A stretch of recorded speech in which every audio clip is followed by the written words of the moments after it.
এই জিনিসগুলো কি দেখে কোনো নামি দামি ক্যান্ডেলের থেকে কম মনে হচ্ছে? কখনোই না। আসসালামু আলাইকুম, কেমন আছেন সবাই?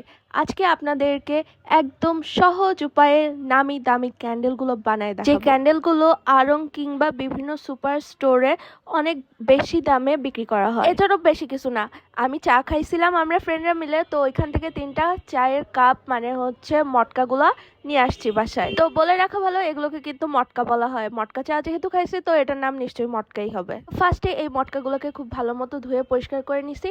এরপর এর উপরে করব ডিজাইন। দেখেন তো এই মটকাগুলার কি অবস্থা।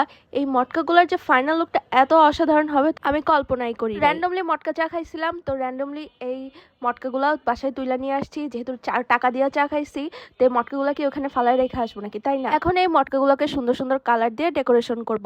তো ফার্স্টেই হচ্ছে সাদা কালার দিছি, এরপর পিঙ্ক কালার দিছি, আর একটা হচ্ছে ইয়েলো কালার দিয়ে পুরো মটকাটাকে একদম রঙে রঙে রাঙিয়ে দিব। তো বাসায় ছিল একটা পুরানো সিমার, তো এই সিমারটা আমাদের ইউজ করা হয় না, তাই এই সিমারটা দিয়ে আজকে এই মটকাগুলোকে একদম চিকিমিকি করে দিব। মটকাগুলোকে চিকিমিকি করানো হয়ে গেলে এর মধ্যে গোল গোল কিছু একটা ডিজাইন করব, মানে আমার কিছু একটা যে কোনো ডিজাইন করতেই হবে। এরপর সাইন পেন নিয়ে এর মধ্যে গোল গোল কিছু একটা ডিজাইন করে দিলাম।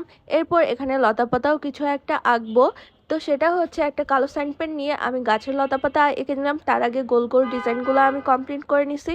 এইগুলো আহামরি কোনো কঠিন কাজ না, খুবই ইজি কাজ। আপনার কাছে যদি সাইন পেন আর এরকম মটকা থাকে, তাহলে আপনারা খুব বাসায় বসে সহজেই এইরকম ক্যান্ডেল লাইট বানায় ফেলতে পারবেন। তো এই তো এখন কালো রং দিয়ে এখানে গাছের লতা পাতা আঁকতেছি।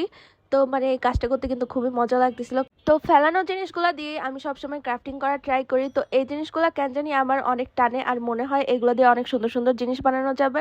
তো এই তো ঠিক এরকমই একটি মটকার চায়ের কাপ দিয়ে যে এরকম সুন্দর একটি ক্যান্ডেল লাইট বানানো যায়, মানে কখনো চিন্তা করতে পারছেন? চিন্তা করতে না পারলে আমার এই ভিডিওটা দেখে চিন্তা করে ফেলেন। মাটির চায়ের কাপে যদি চা দেওয়া হয়, তো এই মটকাগুলো এখন থেকে ফেলে না দিয়ে বাসায় বসে তুলে নিয়ে আসবেন, আর বাসায় বসে আমার সুন্দর একটি মটকা ক্যান্ডেল বানিয়ে ফেলতে পারেন। এরপর বাইরে থেকে নিয়ে আসবেন 5 টাকা 10 টাকা করে যে ক্যান্ডেলগুলো পাওয়া যায়, সেই ক্যান্ডেলগুলো।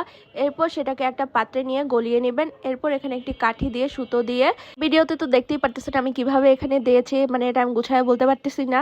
যাই হোক, এখন গলানো ক্যান্ডেলগুলো একে একে এটার মধ্যে ঢেলে দিচ্ছি। ঢেলে দেওয়ার পর অনেক মজা লাগতেছিল, কিন্তু এই কাজটা খুবই সাবধানের সাথে করতে হবে, নাহলে হাত কিন্তু পুড়ে যাওয়ার চান্স থাকে। আমার কিন্তু হাত পুড়ে গেছে। তো মাশাআল্লাহ, আলহামদুলিল্লাহ, আমার ক্যান্ডেলগুলো কিন্তু একদম শুকিয়ে গিয়েছে। গলানো ক্যান্ডেল যেগুলো ছিল, কি কেমন হচ্ছে, ধুরু, মানে আমি কিছু করতে গেলে কিছু না কিছু একটা সমস্যা হবেই। মানে এখানে আমার টেবিলের ক্লথটা পুড়ে গেছে। ধুর, তো যাই হোক, ব্যাপার না।